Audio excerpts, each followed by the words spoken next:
सनातन धर्म रक्षा व राष्ट्र रक्षा हेतु समस्त सनातनी बंधुओं का दायित्व विषय पर एक चर्चा धर्म संगम का आयोजन किया गया। धर्म संगम कार्यक्रम में बड़ी संख्या में वक्ताओं ने अपनी अपनी बात रखी।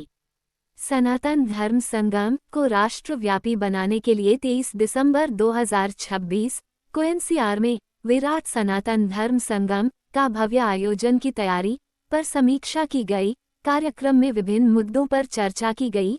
उपर्युक्त कार्यक्रम में लगभग 200 सनातन राष्ट्र प्रेमी ने भाग लिया। धन्यवाद देता हूं कि वो इस कार्यक्रम में आए और अपने विचार रखे।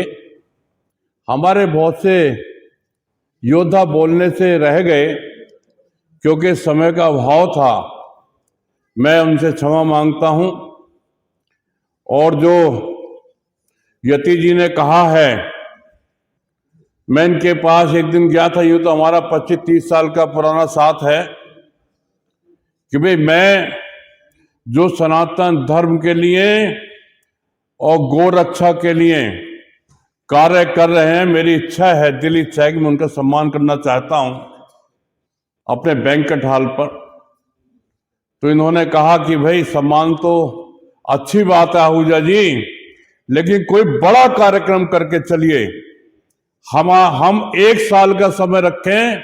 वो समय तय हुआ है 23 दिसंबर 2026 तक, नवंबर तक हम लोग पूरे हिंदुस्तान में प्रयास करेंगे सनातन धर्मियों को जगाने के लिए और राक्षसों के प्रति शत्रु बोध जगाने के लिए हम लोग प्रयास करेंगे। एक बहुत बड़ा कार्यक्रम जो लिखा हुआ है सनातन धर्म रक्षा और राष्ट्र रक्षा, इसके लिए हम लोग करेंगे, जिसमें लाखों लाखों लोग आने की संभावना बन सकती है, बशर्ते आप लोग हमें सहयोग करें। और यति जी, आप आज छांट लीजिए योद्धाओं को, कौन कौन आपके साथ चलेंगे पूरे हिंदुस्तान में घूमने के लिए। 36 स्टेट हैं, 36 में नहीं तो 25 स्टेट में तो हमें जाना ही चाहिए। एक स्टेट में 1 महीने में 4 स्टेट में जाएंगे तब काम हो पाएगा, है ना। तो मैं तो आपके साथ रहूंगा, आप जहां कहेंगे वहां चलूंगा। देश धर्म की जहां भी बात होगी मैं निश्चित रूप से सब कुछ करने को तैयार हूं। और पिंकी चौधरी जी के पिताजी ने भी हमें हाथ दिया था जब शिवसेना में हम थे। हमने उनसे कहा था, मंदिर पर त्रिशूल हमने बांटे थे आज से 30 साल पहले, कि आप हमारे बेटे को शिवसेना में ले लीजिए। तो हमने पिंकी चौधरी को शिवसेना में लिया था, वो शायद भूल गए हैं इसके लिए। तो खैर, मैं सबका धन्यवाद देता हूं। और मेरा जो इच्छा थी स्वागत करने की, मैं स्वागत करना चाहता हूं। उसके बाद जो हमारे हिंदू भाई मारे गए हैं, चाहे देश में या विदेश में, उनके लिए 2 मिनट का मौन धारण करेंगे। उसके बाद सब भोजन प्रसादी पाने के लिए चलेंगे। सबको प्रणाम, सबको धन्यवाद देता हूं। भाई साहब मेरे बड़े भाई हैं, गुरु हैं। मतलब मैं अगर ये हिसाब लगाऊं कि किन किन लोगों के कारण मैं यहां खड़ा हुआ हूं, एक तो मां और महादेव, मां और महादेव, मां और महादेव, मां और महादेव। उसके बाद जब मैं बहुत सारे लोगों को गिनता हूं, कुछ लोग हैं जो नींव की ईंट में हैं, तो भाई साहब मेरी नींव की ईंट, जो भी मैं दिखाई दे रहा हूं, अच्छा या बुरा, सब में इनका दोष है। मैं कुछ ऐसी बातें कहूंगा, मैं कहना नहीं चाहता था, मैं अपनी बात केवल 3 मिनट की रखना चाहता था, लेकिन जो कुछ बातें हुई और अब मैं समझता हूं कि मेरा आखिरी समय चल रहा है, तो बातों को क्लियर करते रहना चाहिए। मैं तो फिर भी देखिए, एक तो अभी कर्नल साहब मेरे बड़े भाई हैं, मैं उनका बड़ा सम्मान करता हूं, बहुत बड़े योद्धा हैं। अभी उन्होंने एक बात कही कि हम सबको जय हिंद करनी चाहिए, और आप सब लोगों ने ताली भी बहुत जोर से बजाई। एक बात लिख के रखिए, अपने अभिवादन में जय हिंद को स्वीकार करिए, और अगले 10-20 वर्षों में आपकी सबकी बहन बेटियां मुसलमानों की रखेल बन जाएंगी। इसका कारण बताता हूं। हम लोग पढ़ते नहीं है, किताबों की तरफ देखते भी नहीं है। दो नारों की बात थी, दो नारों में से एक स्वीकार किया जाना था। एक नारा था वंदे मातरम और एक नारा था जय हिंद। ठीक है जी। पहले तो इस जगह का नाम हिंद मानना ही अपने आप को इस्लामिक गुलामी की तरफ लेकर जाना है। हम भारतवर्ष हैं, हम आर्यावर्त हैं, हम संपूर्ण विश्व हैं, हम सनातन हैं। हमें मुसलमानों के दिए हुए नाम की कोई जरूरत नहीं है। पहली बात, मुसलमानों ने केवल जय हिंद को स्वीकार किया और सारे नेताओं, जिसमें से सुभाष चंद्र बोस जी भी एक थे, उन्होंने इसलिए कि मुसलमान ऑब्जेक्शन ना करें, जय हिंद का प्रचार करना शुरू कर दिया। भारत की सेना का सिपाही हमारा दुनिया का सबसे दिलेर सिपाही है, लेकिन भारतीय सेना दुनिया की सबसे कमजोर सेना है, जिसके पास अपने कोई एथिक्स है ही नहीं। आप लोगों को बात बहुत बुरी लगेगी, लेकिन सच यही है। दूसरी बात, आ जाओ स्वतंत्रता संग्राम में हमारे स्वामी जी कह रहे थे, मेरे छोटे भाई हैं, हम केवल यूरोप की आपस की लड़ाई के कारण आजाद हुए हैं। भाई साहब, ये बड़ी कड़वी सच्चाई हम बता रहे जी। हमारे ये दिलेर थे, हमारे वो दिलेर थे, ये थे। अंग्रेज कभी भी छोड़ के ना जाता। यूरोप में वार चली और वो लंदन हारने वाले थे, इसलिए अंग्रेज छोड़ के भागे। वरना भारत जैसी जगह को अंग्रेज छोड़ के जा रहे थे बोला, केवल इसलिए छोड़ के भागे, उन्हें लगा कि लंदन भी हाथ से निकलने वाला है। यूरोप में स्थिति ऐसी हो गई थी, इसकी वजह से गौरा यहां से भगा है। किसी सुभाष चंद्र बोस का, किसी का, उन्होंने लड़ाई लड़ी बहुत दिलेरी से, बलिदान दिए, लेकिन अंग्रेजों को भगाने में केवल बाल भर हाथ है उनका, बाल भर उनका हिस्सा है। बाकी यूरोप की आपसी लड़ाई के कारण अंग्रेज इस देश से गया है। पहली बात तो दिमागों को थोड़ा साफ करो। और एक बात और बताऊं, अंग्रेज दुश्मन नहीं था भाई। अंग्रेज ने हमें मानव बनाया। एक भी गुरुकुल आप नहीं बता सकते जो अंग्रेज के आने से पहले भारत में हो। आपके पास अपनी भाषा भी नहीं थी, वो भी आपको अंग्रेज ने दी, लेकिन हम सारी लड़ाई केवल अंग्रेज से ही लड़ते हैं। असली बात पे आओ, लड़ाई है इन जाहिल आदमखोर पागल कुत्तों से, और आजादी की जंग इन आदमखोर पागल कुत्तों से थी हमारी। और पहले आजादी की लड़ाई थी, अब अस्तित्व की लड़ाई है। और जिन्हें तुम अपना बहुत बढ़िया नेता मानते हो, एक नाम मैं बता रहा हूं, बहुत विरोध भी हो सकता है, सरदार पटेल जी का। बाल बराबर हिंदूवादी सरदार पटेल नहीं थे। वो तो हमारे पास कहने वाला कोई नहीं है, तो भाई हम लोग अब हमें कहना पड़ेगा, हमारे पास अपना कोई है ही नहीं कहने के लिए। सरदार पटेल भारत के गृह मंत्री थे। अगर चाहते तो एक भी मुसलमान भारत में नहीं रहता। कभी भी इस बात पे मत जाओ कि नेता ने भाषण दिया क्या, ये देखो कि नेता ने काम किया क्या। हिंदू हमेशा इस बात पे बहस करेगा जी सरदार पटेल ने ये कहा था, नेताजी ने ये कहा था। अरे ये छोड़ दो, उन्होंने ये क्या कहा था, ये बताओ कि उन्होंने किया क्या था। तो जब करने की बात आती है, तो जितना नेहरू दोषी है, जितने गांधी जी दोषी हैं, उतने ही सरदार पटेल दोषी हैं हमारी हिंदुओं की दुर्गति के। पर चलो खैर, इन बातों से, ये बात मैं इन पे अड़ना भी नहीं चाहता। कल को कोई बात होगी, मैं इन पर माफी मांग लूंगा, भैया मेरे से गलती हो गई, मैं इनसे लड़ना नहीं चाहता। लेकिन लड़ाई है इस्लाम से, और भाई लड़ाई का केवल एक तरीका है। देश के लिए हम कभी नहीं लड़े ही नहीं। अगर देश के लिए लड़ते, देश गुलाम नहीं होता। हम सनातन धर्म के लिए कभी नहीं लड़े। अगर हम सनातन धर्म के लिए लड़ते, तो हमारी बहन बेटियां 2-2 रुपए में नहीं बिकती। अफगानिस्तान में एक दरवाजा है जिस पर लिखा हुआ है दुख्तरे हिंद, नीला में 2 दीनार, हिंदुओं की बेटी 2-2 रुपए में बेची। आज भी एक दरवाजा है, आज भी एक पहाड़ है जिसका नाम है हिंदू कुश। और हिंदू कुश मतलब जहां हिंदू काटे गए। पिछले केवल 5 साल का हिसाब लगाओ, हमारी हिंदूवादी सरकार ने वहां के तालिबान को कितनी आर्थिक सहायता दी है, इसका हिसाब लगाओगे तो कान के पर्दे फट जाएंगे। हम पिंकी जो कह रहा था, मैं पिंकी का दर्द अच्छी तरह समझता हूं।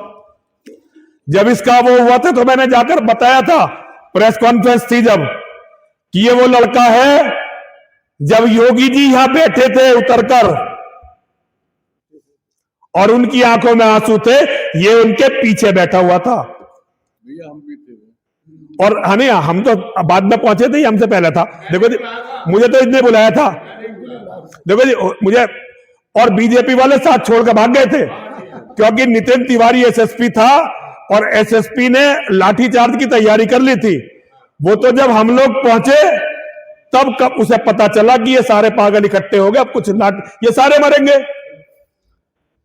लेकिन हमारे खून पर, हमारे पसीनों पर बनी हुई जब सरकारें सत्ता में आई तो उन्होंने केवल हम ही को कुचला। लेकिन मैं इस रोने पीटने के लिए भी यहां नहीं खड़ा हुआ। मैं केवल आपसे यह कहने के लिए खड़ा हुआ हूं, केवल अपने घरों को, अपने परिवारों को बचाने के लायक बन जाओ। केवल इतना कर लो, तुम केवल अपने परिवारों को बचा लो। एक दिन मैं, भाई साहब, कर्नल साहब, बाबा परमिंदर आर्य, दीपक आर्य जी, दीपक सिंह जी बैठे थे कॉन्स्टिट्यूशन क्लब ऑफ इंडिया में, जब हमने मोहम्मद के बारे में पहली प्रेस कॉन्फ्रेंस की थी। और तब से आज तक दुनिया में कम से कम 15 लाख बड़े मुसलमान ऐसे हैं जिन्होंने इस्लाम छोड़ा मोहम्मद को पढ़ पढ़कर। और अगले 1 साल में अगर मेरा जीवन 3 महीने भी और रहा, मेरी एक किताब है, आर्थिक समस्याओं के कारण छप नहीं पा रही है। मैं चाहता हूं कि दुनिया की हर 18 भाषाओं में आएगी एक साथ। मैं पैसों के जुगाड़ में लगा हुआ हूं, वो एक ही दिन आएगी। उसके बाद इस्लामोफोबिया नाम का शब्द खत्म हो जाएगा और मोहम्मद को मुसलमान गाली देना शुरू करेंगे। ये मैं बता रहा हूं आपको। लेकिन ये जो पूरी दुनिया में 200 करोड़ पागल आदमखोर कुत्ते हो गए हैं ना, ये नुकसान बहुत करेंगे आपकी हमारी कल्पनाओं से बहुत ज्यादा। ये बांग्लादेश में जो अभी आपको 3-4 वीडियो दिखाई दे रही है ना, हिंदुओं के मरते हुए, ये तो केवल इसलिए दिखाई दे रही है कि बंगाल का चुनाव आ गया, वरना 30 लाख हिंदू वहां मारे जा चुके हैं। 30 लाख हिंदू। ये तो क्या है, सोशल मीडिया सारा एक विशेष गिरोह है, उसके कब्जे में है। वो अपने हिसाब से इंफॉर्मेशन लीक करता है, अपने हिसाब से इंफॉर्मेशन चलाता है। बंगाल में अगर चुनाव नहीं होता तो आपको ये जो 3-4 मरते दिखाई दे रहे, ये भी नहीं दिखाई देते। 30 लाख से ज्यादा हिंदू मारे जा चुके हैं। हम उनसे भी बुरी स्थिति में हैं, क्योंकि उन्हें मरवाने वाले भारत में बैठे हुए हैं, दारुल उलूम देवबंद। ये जो तबलीगी जमात है, ये जो तालिबान को कंट्रोल करती है, ये जो पाकिस्तान में गृह युद्ध करवाए हुए हैं, जिसने बांग्लादेश में हिंदुओं का कत्लेआम करवा दिया, जिसने दुनिया में 35 से ज्यादा मुसलमानों के देश बना दिए, उसका हेडक्वार्टर भारत के देवबंद में है। तो भाई, इस्लाम की चिंता छोड़ दो, केवल अपने घर, अपने परिवार को बचाने के लायक बन जाओ। ये समझ लो कि एक दिन इन पागल आदमखोर कुत्तों का झुंड तुम्हारे घर के सामने जरूर खड़ा होगा। और बचाने के लिए कोई सेना नहीं होगी, कोई पुलिस नहीं होगी, पिंकी चौधरी नहीं होगा, सुभाष बजरंगी नहीं होगा, क्योंकि इनकी हत्या पहले ही हो चुकी होगी। ठीक है? केवल तुमने कितने बेटे पैदा किए, कितने बेटे तुम्हारे घर में हैं और कितने वो लड़ने के लायक है और लड़ने का कितना सामान तुम्हारे घर में है, इससे अंतर पड़ने वाला है बस। और तुम्हारे अपने पड़ोसियों से रिश्ते कैसे? अब गिरोह से या तो कोई दूसरा गिरोह लड़ता है या सरकार लड़ती है। भाई गिरोह से, भाई साहब पिंकी भाई गलत कह रहा हूं क्या? भाई गिरोह से कौन लड़ेगा? या तो सरकार लड़ेगी या कोई दूसरा गिरोह लड़ेगा। सरकारें तुम्हारे लिए लड़ेंगी नहीं, तुम्हें अपने गिरोह बनाने पड़ेंगे। अगर गिरोह नहीं बनाओगे तो कोई तुम्हें बचाने के लिए नहीं आने वाला। फिर तुम्हारी वीडियो कोई अपने फायदे के लिए दुनिया में फैलाएगा, तुम्हें न्याय दिलवाने के लिए नहीं, अपने फायदे के लिए तुम्हारी वीडियो दुनिया में घूमेंगी। और अगर फायदा न लगा तो किसी को पता भी नहीं लगेगा। हम और जैसे हम हैं, हमारा तो खैर कोई काम नहीं, हमारे तो बच्चे ही काम करते हैं। पिंकी जैसे जमीन पर लड़ रहा है, ऐसे ही एक वैचारिक लड़ाई लड़ने वाले बहुत बड़े योद्धा हैं आशीष गॉडसे और उनकी धर्मपत्नी कल्पना आर्य। ठीक है जी, वैचारिक सबसे बड़ी लड़ाई धरातल पे वो लोग लड़ रहे हैं, मारपीट नहीं कर रहे। वो पिंकी की तरह फ्रंट पे नहीं है, लेकिन वैचारिक योद्धाओं में वो सबसे बड़े हैं। जब आशीष जी की हमारी बात होती थी तो आशीष जी भी हमें यही बताते थे कि जी जनसंख्या से संख्या से कुछ नहीं होता। लेकिन थोड़े दिन वो हमारे साथ रहे, मां और महादेव की कृपा हुई, उन्हें सद्बुद्धि आई। अब मेरी बेटी है कल्पना, उसको तीसरा बच्चा होने वाला है। तो भाई बच्चों का कोई विकल्प नहीं है। मैं तो सारे साधुओं से कहता हूं, आरएसएस के प्रचारकों से कहता हूं, कोई भी रंडवा मत घूमो। सबसे पहला तो तुम्हारा कंट्रीब्यूशन यह है कि बच्चे पैदा करो। और भैया दूसरों को कोई मत जगाओ, खुद जाग जाओ। 3 बार में देखिए। और एक बात, नारे की बात, भाई अगर कुछ और करना तो कुछ भी करो।